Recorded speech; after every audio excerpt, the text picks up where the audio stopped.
샬롬, 오늘도 주님의 평강이 여러분과 함께하기를 축원합니다. 오직 주님과 함께 살고 말씀 안에 살고 성령 안에 살아가는 은혜롭고 복된 하루가 되시기를 주님의 이름으로 간절히 축원합니다. 오늘 아침 하나님께서 우리에게 허락해 주신 말씀은 창세기 44장 1절에서 13절 말씀입니다. 요셉이 집 관리인에게 명령하였다. 저 사람들이 가지고 갈 수 있을 만큼 많이 자루에 곡식을 담으시오. 그들이 가지고 온 돈도 각 사람의 자루 아귀에 넣으시오. 그리고 어린 아이의 자루에다가는 곡식 값으로 가지고 온 돈과 내가 쓰는 은잔을 함께 넣으시오. 관리인은 요셉이 명령한 대로 하였다. 다음 날 동이틀 무렵에 그들은 나귀를 이끌고 길을 나섰다. 그들이 아직 그 성읍에서 얼마 가지 않았을 때에 요셉이 자기 집 관리인에게 말하였다. 빨리 가서 사람들의 뒤를 쫓아가시오. 그들을 따라잡거든 그들에게 너희는 왜 선을 악으로 갚느냐? 어찌하려고 은잔을 훔쳐가느냐? 그것은 우리 주인께서 마실 때 쓰는 잔이요 점을 치실 때 쓰는 잔인 줄 몰랐느냐? 너희가 이런 일을 저지르다니 매우 고약하구나 하고 호통을 치시오. 관리인이 그들을 따라잡고서 요셉이 시킨 말을 그들에게 그대로 하면서 호통을 쳤다. 그러자 그들이 그에게 말하였다. 어찌하여 그런 말씀을 하십니까? 소인들 가운데는 그런 일을 저지를 사람이 하나도 없습니다. 지난번 자루 아귀에서 나온 돈도 되돌려 드리려고 가나안 땅에서 여기까지 가져오지 않았습니까? 그런데 어떻게 우리가 그대의 상전댁에 있는 은이나 금을 훔친다는 말입니까? 소인들 가운데에서 어느 누구에게라도 그것이 나오면 그를 죽여도 좋습니다. 그리고 나머지 우리는 주인의 종이 되겠습니다. 그가 말하였다. 그렇다면 좋소. 당신들이 말한 대로 합시다. 그러나 누구에게든지 그것이 나오면 그 사람만이 우리 주인의 종이 되고 당신들 나머지 사람들에게는 죄가 없소. 그들은 얼른 각자의 자루를 땅에 내려놓고서 풀었다. 관리인이 맏아들의 자루부터 시작하여 막내 아들의 자루까지 뒤지니 그 잔이 베냐민의 자루에서 나왔다. 이것을 보자 그들은 슬픔이 북받쳐서 옷을 찢고 울면서 저마다 나귀의 짐을 다시 싣고 성으로 돌아갔다. 아멘. 요셉은 자기 형들을 만나 반가운 마음에 잔치도 베풀었지만 이 모양 저 모양으로 자기 형제들을 살펴보고 있고 이렇게 테스트해보고 저렇게 테스트를 해보는 겁니다. 여러분, 우리가 살아가면서 여러 가지 시험을 만나요. 모든 시험에는 목적이 있죠. 물론 사탄의 시험에는 우리를 넘어뜨리는 유혹의 시험, 템프테이션이 있습니다. 이것을 우리는 당당하게 맞서서 싸워야 합니다. 에베소 6장 11절 말씀에 보면 악마의 간계에 맞설 수 있도록 하나님이 주시는 온몸을 덮는 갑옷을 입으십시오.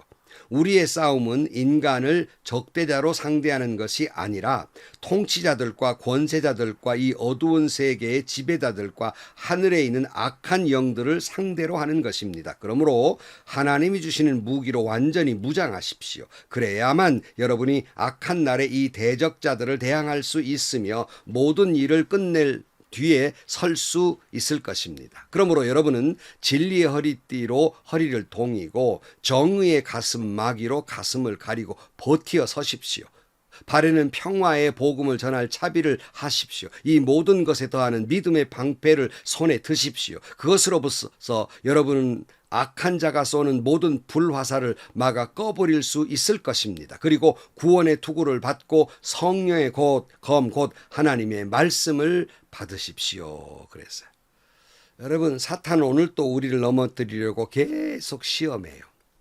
여러분, 공지 중에는 이 바이러스가 늘 있고 우리 몸 안에 호흡할 때마다 들어와서 우리를 자꾸 이리 망치려고 합니다. 그러나 몸에서 잘 저항을 해서 병에서 이기는 것이죠. 사탄은 우리가 호흡할 때마다 계속 바이러스처럼 우리를 시험해요.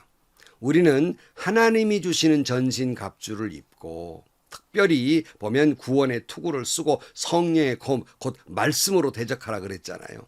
여러분, 하나님의 말씀으로 대적함으로 말미암아서 사탄의 시험과 유혹을 물리치고 승리하시기를 주의 이름으로 축복합니다. 그런 시험이 있는가 하면 때로는 테스트, 하나님이 우리를 테스트해 보는 것도 있고 또 성숙의 과정을 위해 트레이닝, 또 훈련시키는 시험도 있는 겁니다. 야고보 1장 2절 말씀. 나의 형제 자매 여러분, 여러 가지 시험에 빠질 때에 그것을 더할 나위 없는 기쁨으로 생각하십시오. 여러분은 믿음의 시련이 인내를 낳는다는 것을 알고 있습니다. 여러분은 인내력을 충분히 발휘하여 조금도 부족함이 없이 완전하고 성숙한 사람이 되십시오. 그랬어요. 여러분, 이런 시험을 통해서 잘 인내하고 극복함으로 말미암아서 성숙한 사람이 되십시오. 그랬어요. 모두가 이처럼 이 모든 내게 있는 테스트든지 간에 트레이닝이든지 간에 잘 극복해서 성숙한 사람이 되기를 축복해요. 이 대표적인 인물 가운데 하나가 아브라함이잖아요. 하나님이 그를 테스트하기 위해서 아들 이삭을 제물로 바치라 그랬더니 그 말씀대로 순종을 함으로 말미암아서 하나님이 미리 더 제물을 준비해 두시고 아브라함을 말리시고 그리고 그 믿음을 인정해 주셨습니다. 목숨같이 여기는 아들 이삭을 하나님께 바치려 했어요. 여러분도 이런 모든 시련이 테스트가 트레이닝이 올 때마다 하나님께 인정받게 되기를 축복해요. 하나님께 인정받은 사람 욥도 또 시험을 당해요. 사탄이 자꾸 그를 시험한단 말이에요. 그러나 욥은 하나님이 인정하신 대로 그 모든 시험을 이겨내게 됩니다. 오늘 또 하나님이 나를 어떤 환경, 어떤 처지에 두든지 간에 사탄은 우리를 사망으로 몰아가는 시험을 하지만 하나님은 우리를 생명으로 성숙으로 인도하는 시험을 주시기 때문에 여러분 오직 하나님만 바라보고 믿음으로 인내하면서 그 믿음으로 극복해서 성숙해지고 승리하여 축복받는 여러분들이 되시기를 축원합니다. 요셉은 계속해서 형들을 시험해 봐요. 오늘 1절 말씀, 요셉이 집 관리인에게 명령하였다. 저 사람들이 가지고 갈 수 있을 만큼 많이 자루에 곡식을 담으시오. 그들이 가지고 온 돈도 각 사람의 자루 아귀에 넣으시오. 그리고 어린 아이의 자루에다가는 곡식 값으로 가지고 온 돈과 내가 쓰는 은잔을 함께 넣으시오. 관리인은 요셉이 명령한 대로 하였다. 그랬어요. 이제 또 다시 시험을 해보는 거예요. 돈도 다 많은 곡식을 다 주고 돈도 돌려보내주고 그러나 베냐민에게 자기가 쓰는 은잔을 몰래 넣어둔 겁니다. 시험해보는 거죠. 3절 말씀 다음날 동이틀 무렵에 그들은 나귀를 이끌고 길을 나섰다. 그들이 아직 그 성읍에서 얼마 가지 않았을 때 요셉이 자기 집 관리인에게 말하였다. 빨리 저 사람들의 뒤를 쫓아가시오. 그들을 따라잡거든 그들에게 너희는 왜 선을 악으로 갚느냐 어찌하려고 은잔을 훔쳐가느냐 그것은 우리 주인께서 마실 때 쓰는 잔이요 점을 찌실 때 쓰는 잔인 줄을 몰랐느냐 너희가 이런 일을 저지르다니 매우 고약하구나 하고 호통을 치시오. 관리인이 그들을 따라잡고서 요셉이 시킨 말을 그대로 하면서 호통을 쳤다. 그랬어요. 영문도 모르고 형제들은 갑자기 당한 거 아닙니까? 왜 은잔을 가져갔느냐? 호통을 치니까 자기들은 전혀 그런 일이 없기 때문에 벼락 맞은 꼴이 됐지요. 그래서 17절 말씀. 그러자 그들이 그에게 말하였다. 어찌 그런 말씀하십니까? 소인들 가운데는 그런 일을 저지른 사람이 하나도 없습니다. 지난번 자로 아귀에서 나온 돈도 되돌려드리러 가나안 땅에서 여기까지 가지고 오지 않았습니까? 그런데 어떻게 우리가 그대의 상전댁에 있는 은이나 금을 훔친단 말입니까? 소인들 가운데서 어느 누구에게라도 그것이 나오면 그를 죽여도 좋습니다. 그리고 나머지 우리는 주인의 종이 되겠습니다. 뭐 너무 당당하지요. 그런 일이 없기 때문에 만약에 그런 일이 생기면 죽든지 종이 되든지 하겠다고 그렇게 말합니다. 10절 말씀 그가 말하였다. 그렇다면 좋소. 당신들이 말한 대로 합시다. 그러나 누구에게서든 그것이 나오면 그 사람만 우리 주인의 종이 되고 당신들 나머지 사람들에게는 죄가 없어. 그들은 얼른 각자의 자루를 땅에 내려놓고서 풀었다. 관리인이 맏아들의 자루부터 시작하여 막내 아들의 자루까지 뒤지니 그 잔이 베냐민의 자루에서 나왔다. 이것을 보자 그들은 슬픔이 북받쳐서 옷을 찢고 울면서 저마다 나귀의 짐을 다시 싣고 성으로 되돌아갔다. 뭐 그럴 수밖에 없죠. 몰래 거기다 넣어놨으니까 베냐민 자루에서 은잔이 나온 거예요. 얼마나 당황했겠습니까? 자, 관리인이 뭐라고 그랬어요? 만약에 그 잔이 나온 사람, 그 사람만 종이 되고 나머지는 죄가 없으면 돌아가도 좋다. 그런 말을 한 거 아니에요. 그러니까 이제 베냐민만 남아서 이제 요셉 옆에 있으면 돼요. 요셉은 아무튼 자기 곁에 베냐민을 두려고 했던 거 아니겠어요? 형들은 돌아가도 되는 거예요. 그렇게 약속했기 때문에 그래요. 옛날 형들 같으면 그랬죠. 그러나 이들은 변화됐습니다. 그들은 슬픔의 옷을 찢고 울면서 저마다 나귀의 짐을 다시 싣고 성으로 돌아갑니다.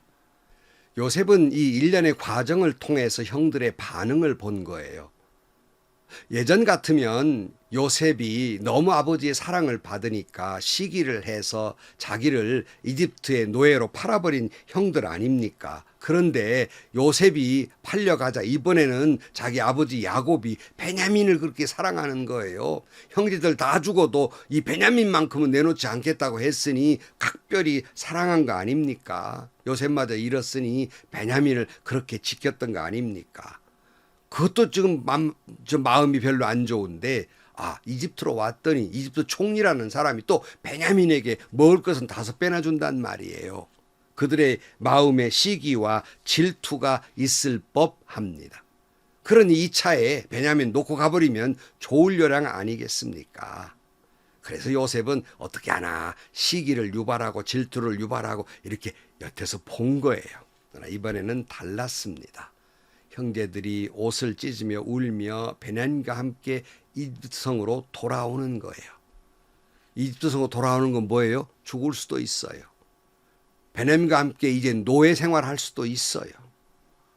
함께 오는 거예요. 변화된 것입니다.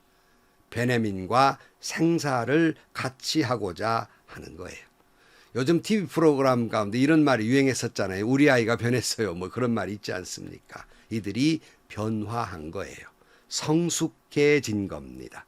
요셉은 이 형들의 변화를 보고 싶었습니다. 성숙한 모습을 보고 싶었던 거예요. 그냥 요셉이 자신이 용서함으로 끝난 것이 아니라 자기 형들이 예전에 그런 비정한 사람이 아니라 좀 더 믿음의 사람, 성숙한 사람이 되기를 원했던 겁니다.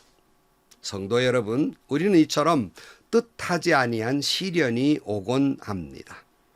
욥과 같이 그리고 요셉의 형제들과 같이 난 아무런 일도 하지 않았는데 억울한 일을 당하기도 하고 뜻모를 고통을 당할 때가 있습니다. 여러분 얼마나 힘들어요. 그럴 때는 이유를 알 수 없기 때문에 얼마나 억울해요. 그러나 다시 말씀드립니다. 우리는 모든 일에 있어서 내 경험치나 내 도덕률이나 내 가치관으로 해석하지 마시고 늘 하나님 중심으로 해석하며 살아야 한다는 거예요. 하나님 중심으로 하나님의 뜻을 이해하고 해석하고 그리고 반응해 가야 한다는 말씀입니다. 여러분, 그래서 늘 물론 우리가 살아가면서 내 경험치, 내 도덕관, 내 신앙관, 내 가치관 중요한 거예요. 필요 없다는 말이 아닙니다. 그러나 이런 일을 만났을 때 앞세워야 할 것은 그런 인간적 생각이 아니라 신앙적으로 하나님의 생각이, 하나님의 뜻이, 하나님께서 왜 이런 일을 나에게 하게 하셨는가를 해석하고 이해하고 반응해야 한다는 것입니다. 그런데도 모르겠어요. 지혜가 부족하면 어떻게 하라고 그랬습니까? 야고보 1장 5절 말씀. 여러분 가운데 누구든지 지혜가 부족하거든 모든 사람에게 아낌없이 주시고 나무라지 않으시는 하나님께 구하십시오. 그리하면 받을 것입니다. 그랬으니 하나님께 지혜를 구하십시오. 기도하세요. 하나님의 뜻을 알게 해달라고. 빌립보 4장 6절 말씀. 아무것도 염려하지 말고 모든 일을 오직 기도와 간구로 하고 여러분이 바라는 것을 감사한 마음으로 하나님께 아뢰십시오. 그리하면 사람의 헤아림을 뛰어넘는 하나님의 평화가 여러분 마음과 생각을 그리스도 예수 안에서 지켜주실 것입니다. 아멘, 아멘이에요. 하나님께 기도하면 하나님이 내 마음과 생각을 지켜주시고 내가 나아가야 할 방향을 알게 하시고 인도해 주신다는 말씀입니다. 그런 거로 오늘 또 혹여 사단이 우리를 넘어뜨리려 한다 할지라도 말씀으로 무장하고 성령 가운데에서 여러분 이 모든 사탄 마귀를 물리치고 승리하시기를 축복합니다. 그러나 예기치 못한 시련과 역경을 만나거든 그것이 하나님의 뜻이 어디에 있는지를 깊이 기도하고 하나님이 인도하시는 대로 순종하고 말씀대로 삶으로 말미암아 승리하는 성숙한 믿음으로 나아가시기를 주의 이름으로 축원합니다. 물론 여러분, 시련과 시험은 아픕니다. 누가 시험을 좋아할 사람이 어디 있으며 누가 시련을 좋아할 사람이 어디 있겠습니까? 그러나 운동 선수들이 그저 열심히 트레이닝하는 것은 숨이 곧 멎을 정도로 목에 다 차올라도 그 고통을 이기는 것은 금메달을 바라보고 있기 때문입니다. 승리를 바라보고 있기 때문입니다. 여러분, 이런 시련 속에서 하나님의 은혜는 여러분에게 더할 것입니다. 하나님의 사랑과 축복은 여러분에게 더할 것입니다. 그런 걸 오늘 또 모든 시련을 이기고 오직 예수 그리스도의 이름으로 승리하는 삶을 살아가는 여러분들이 되시기를 주의 이름으로 간절히 축원합니다. 기도하시겠습니다. 하나님, 오늘 또 우리에게 오는 사탄의 시험은 말씀으로 무장하여 성령의 이름으로 예수의 이름으로 물리치게 하시고 주님이 주시는 시련과 역경과 트레이닝과 그리고 테스트라면 말씀 안에 잘 극복하고 오직 하나님이 주신 지혜로 잘 극복하고 하나님 중심으로 이해하고 반응함으로 말미암아 순종해서 승리하고 성숙하게 하여 주옵소서. 예수님의 이름으로 기도하옵나이다. 아멘.